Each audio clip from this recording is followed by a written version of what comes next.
अस्तित्व सिर्फ मॉन्स्टर के यूनिवर्स में ही नहीं बल्कि ट्रांसफॉर्मर मूवी के यूनिवर्स में भी मौजूद है। और दोनों ही मॉन्स्टर में न सिर्फ तीन सिर की समानता है बल्कि ये आपस में कई समान खूबियां साझा करते हैं। दोनों ही मॉन्स्टर गगन में तेज गति से उड़ सकते हैं, दोनों ही परग्रही दैत्य हैं, दोनों के मुंह से निकलने वाली तबाही से कोई नहीं बच सकता। पर क्या हो अगर ये दोनों ड्रैगन आपस में ही उलझ जाएं? हम बात कर रहे हैं मॉन्स्टर वर्स के मॉन्स्टर जीरो, किंग गिदोरा और ट्रांसफॉर्मर की तबाही ड्रैगन स्टॉर्म की। तो वीडियो को बस अंत तक पूरा देखें और वीडियो को जरूर लाइक कर दें। सबसे पहले अगर बात करें ड्रैगन स्टॉर्म की, तो इस बायोटिक ड्रैगन की झलक हमें देखने को मिली ट्रांसफॉर्मर 5 मूवी में, जहां हमें ये देखने को मिलता है कि एक 3 सिर वाला एलियन रेस रोबोटिक ड्रैगन इस धरती की रक्षा के लिए ऑप्टिमस प्राइम का साथ देता है।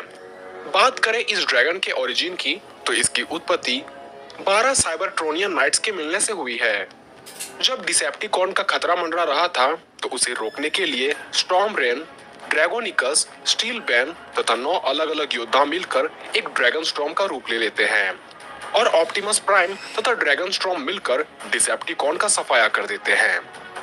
बताया जाता है कि साइबरट्रॉन के युद्ध के दौरान इन सभी 12 योद्धाओं को मिलाकर एक ड्रैगन बनाने का काम क्विंटेसा ने किया था, लेकिन बाद में ड्रैगन स्टॉर्म क्विंटेसा का विरोध करके अर्थ पर सबसे पहले अपना कदम रखता है तथा इसने किंग आर्थर की ओर से अर्थ के लिए बैटल भी लड़ी। साथ ही ऑप्टिमस प्राइम की तरह क्विंटेसा की आर्मी से लड़कर धरती की रक्षा करी। बात करें ड्रैगन स्टॉर्म के पावर्स एंड एबिलिटीज की, तो यह ड्रैगन साउंड की स्पीड से उड़ सकता है और स्पेस में बिना ऑक्सीजन, प्रेशर तथा टेम्परेचर के भी जिंदा रह सकता है। इसका पूरा शरीर एलियन मेटल से बना हुआ है, इसलिए इसका शरीर काफी ड्यूरेबल होने के साथ साथ काफी नुकीला भी है। यानी इस पर फिजिकली अटैक कर पाना तो दूर, इसे इंसानों के किसी हथियारों द्वारा नुकसान भी नहीं पहुंचाया जा सकता। यहाँ तक कि इसके शरीर से टकराने वाले सभी जीव यूं ही घायल हो जाएंगे। यह ड्रैगन अपने पूर्व योद्धा का रूप भी दोबारा धर सकता है और फिर से 12 अलग अलग योद्धा बन के सभी की अलग अलग खूबियां भी बढ़ जाती है। सभी के वेपन्स भी अलग अलग हो जाते हैं, जिनमें शामिल है स्वॉर्ड, ब्लेड और कटर, जिससे ये अपने किसी भी दुश्मन को मारने की क्षमता रखते हैं। इनमें से कुछ योद्धा स्वतंत्र उड़ भी सकते हैं। साथ ही इसे हैंड टू हैंड कॉम्बैट के मुकाबले में हरा पाना हर किसी का बस का नहीं होता।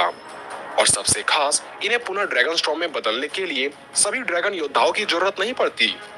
एक बार ड्रैगन स्टॉर्म बनते ही ये अपने तीनों सिरों से साइबर फायर की बौछार कर सकता है और इसी फायर की सहायता से इसने पूरी आर्मी को जलाकर राख कर दिया था। आप ड्रैगन स्टॉर्म के ताकत का अनुमान इसी बात से लगा सकते हैं कि 12 में से हर एक योद्धा ऑप्टिमस प्राइम को मारने की ताकत रखता है। मूवी में जब ऑप्टिमस प्राइम एक बार नेमेसिस प्राइम में बदल गया था, तब ये सभी नाइट्स ऑप्टिमस प्राइम को मारने वाले थे।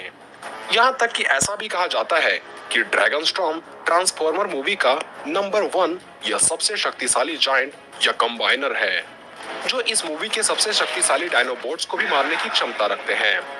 वही बात करें किंग गिदोरा की, तो एक और जहां ड्रैगन स्टॉर्म धरती को बचाने के लिए आया था, वही मॉन्स्टर जीरो धरती को समाप्त करने के लिए अंतरिक्ष धरती पर आया था। अगर बात करें इसके ओरिजिन की, तो गॉडजिला मूवी में इसे एक स्पेस मॉन्स्टर बताया गया है, जो प्राचीन काल में ही अर्थ में आया था, जिसका मकसद था सिर्फ अर्थ को नष्ट करना। अगर हम बात करें किंग गिदोरा के पावर्स एंड एबिलिटीज की, तो ये भी ड्रैगन स्टॉर्म की भांति स्पेस में सरवाइव कर सकता है।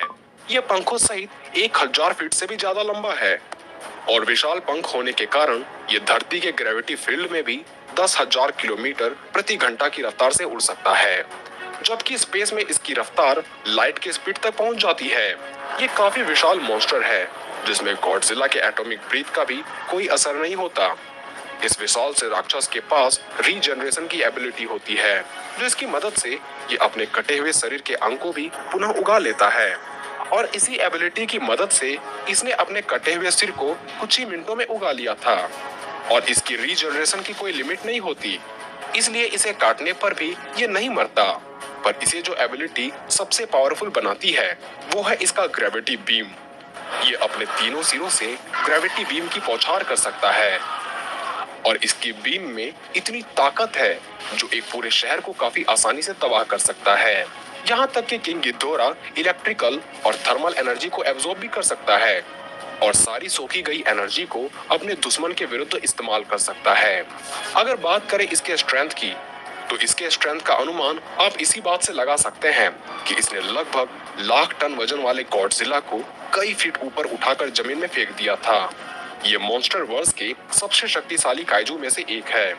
यानी एक तरफ जहां ड्रैगन स्टॉर्म ट्रांसफॉर्मर मूवी का सबसे ताकतवर ड्रैगन है, तो वहीं मॉन्स्टर वर्स के किंग गिद्धोरा की गिनती सबसे ऊपर में से की जाती है। दोनों के स्ट्रेंथ को कंपेयर करने पर हमें पता चलता है कि एक और जहां सभी साइबरट्रोनियन नाइट्स अकेले ही ऑप्टिमस प्राइम को मारने जितना कैपेबल है, वहीं कंबाइन होकर ड्रैगन स्टॉर्म में बदलने पर इसने क्विंटेसा के सभी आर्मी को हरा दिया था। वहीं गॉडजिला मूवी में किंग गिद्धोरा ने रोडेन जैसे मॉन्स्टर को हराया है, गॉडजिला को लगभग मार ही दिया था और मोथरा का अंत किया है। यानी साफ साफ कहा जा सकता है कि स्ट्रेंथ के मामले में किंग गिद्धोरा का कोई जवाब नहीं, क्योंकि इसने गॉडजिला जैसे दैत्य को लगभग हरा दिया था। जबकि पूरे ट्रांसफॉर्मर मूवी में अगर गॉडजिला होता तो ये अकेले सभी को मारने की ताकत रखता। बात करें दोनों की स्पीड की, तो एक और जहां ड्रैगन स्टॉर्म साउंड की स्पीड यानी 1234 किलोमीटर प्रति घंटे की रफ्तार से हवा में उड़ सकता है, वहीं मॉन्स्टर जीरो 8 माक साउंड की स्पीड यानी ड्रैगन स्टॉर्म से 8 गुना ज्यादा तेजी से उड़ सकता है। दोनों के ड्यूरेबिलिटी को कंपेयर करें तो ड्रैगन स्टॉर्म का निर्माण एलियन मेटल से हुआ है, जिस वजह से इसकी ड्यूरेबिलिटी काफी हद तक बढ़ जाती है। लेकिन गॉडजिला सक्सेसफुली किंग गिद्धोरा के एक सिर को उड़ा दिया था। यानी भले ही ड्रैगन स्टॉर्म थोड़ा ड्यूरेबल है, पर जिस प्रकार किंग गिद्धोरा खुद को रीजनरेट कर सकता है, वैसा ये रोबोट ड्रैगन बिल्कुल नहीं कर सकता। इसलिए भले ही वक्त लगे, पर ड्रैगन स्टॉर्म को मारा जा सकता है। बात करें दोनों के साइज की, तो आप जान चुके हैं कि पंखों सहित किंग गिद्धोरा 1000 फीट से भी ज्यादा विशाल है। वहीं ड्रैगन स्टॉर्म लगभग 70 से लेकर 100 फीट तक ही विशाल होता है। इसके अलावा एक और जहां ड्रैगन स्टॉर्म के पास साइबर फायर है, जो कि किसी भी व्यक्ति को जलाकर राख कर दे, वहीं किंग गिद्धोरा का ग्रेविटी बीम न सिर्फ इंसान बल्कि इंसान सहित पूरे शहर को ही नष्ट कर सकता है। यानी हर मामले में किंग गिद्धोरा ड्रैगन स्टॉर्म से काफी आगे है। इसलिए ये कहना काफी सरल है कि